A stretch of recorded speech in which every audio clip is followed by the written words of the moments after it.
Recently, I rented a Sony FX6 to shoot a short film about a local surfer here in Bali. And even though this camera was released about 3 years ago, is this still the best cinema camera that money can buy?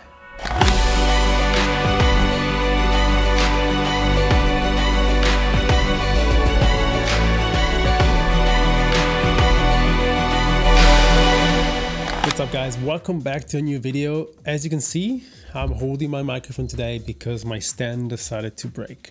So I hope there's no weird noises and I hope you can hear me loud and clear. Let's get straight into the video. Today's video is about the Sony FX6 in 2023.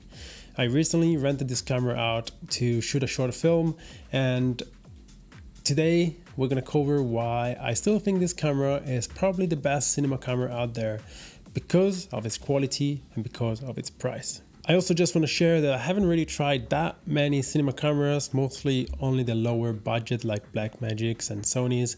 So please don't leave comments down below like, oh, but you haven't tried this. Oh, you haven't tried that. Okay, these are all my opinions. So let's keep it positive. Let's keep it positive.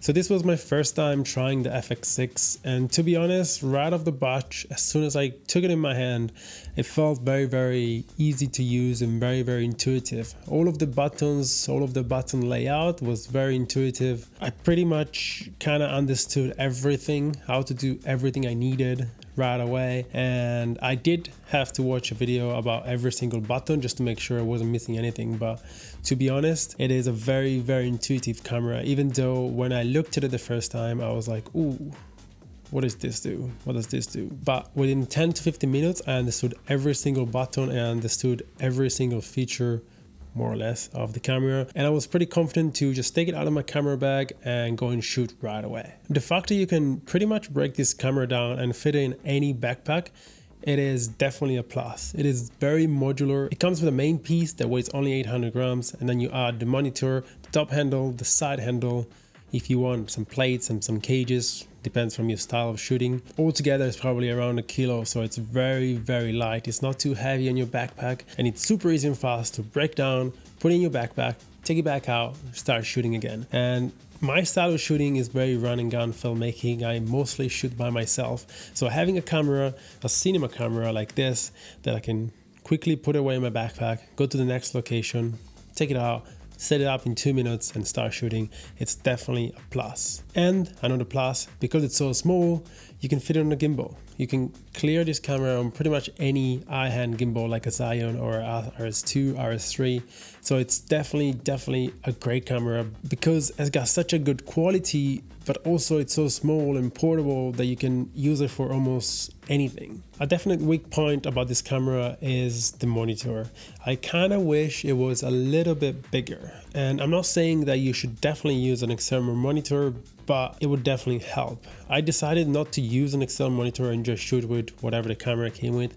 And honestly, I got all the shot I needed. It wasn't really in the way of me getting any shots, but having a bigger monitor, it would definitely help, especially to scroll through the menu and find the features that you need faster, but also to make sure everything is on focus and just everything looks nice and crisp.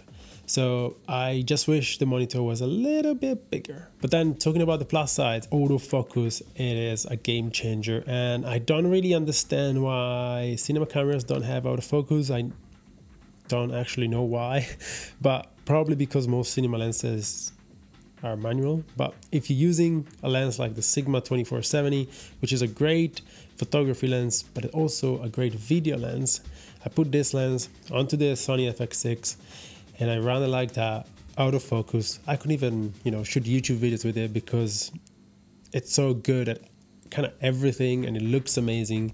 So this extra feature of having autofocus, it's definitely a huge plus for me because it just helps, especially if you don't have cine lenses, or if you have 1 or 2 cine lenses and you just want to use a photography lens every now and then, or a long lens, for example.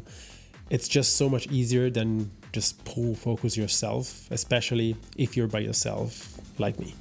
Look, I gotta be honest, when I picked up this camera, I kind of thought after watching a bunch of YouTube videos about it that it was gonna be very, very similar to the Sony a7S III and the Sony FX6. But after using it a few times, I think it's actually a lot better. And that's why it is considered a cinema camera rather than just a, you know, kind of a cinema camera like the FX6 and the a7S III, even though the FX6 it is technically a cinema camera. But the point is that the extra weight makes your handheld footage look so much better, just straight out of the camera. The fact that it doesn't have in-body stabilization, but you can stabilize your footage super easily through Catalyst Browse, it's a huge plus as well, because it just looks better. In-body stabilization from a7S III, I don't think is that good. And I wish there was an option to record in-body stabilized footage with Sony, but then at the same time record not stabilized footage with metadata so that we can run this through Catalyst Browse if we want to. So that would be a crazy option to have. Obviously, it's not possible, but that's definitely a plus. And another plus, it's built-in NDs. This, I don't know if it does anything to the image, but built-in NDs just make everything look better. These NDs that I have right now, it's a very expensive ND, and still, like when you point at the monitors or something, you get this weird polarized glare, and you don't get any of that with the built-in NDs, obviously. But also has got this crazy variable ND feature, which you can pretty much turn it on and it will automatically switch slowly the ND depending if you're shooting inside or outside, which is great if you're shooting a scene that it goes from inside to outside, because you can set the ND to auto and then literally just run around and your image will be perfectly exposed, which is amazing. And it's also good to remember that the Sony, for example, shoot at 4K at 100 megabits, while the FX6 shoot at 4K at 240 megabits, which obviously makes it 2.5 times better quality footage. And talking about the codec, it's actually not an MP4, but it's an MXF, which is so much easier to work with, to be honest. When I put it on DaVinci, I found it so much smoother compared to MP4 from Sony a7S III, which is actually mind-blowing. Talking about colors, I shot everything in Cine EI, S-Log3, S-Gamma3 Cine, and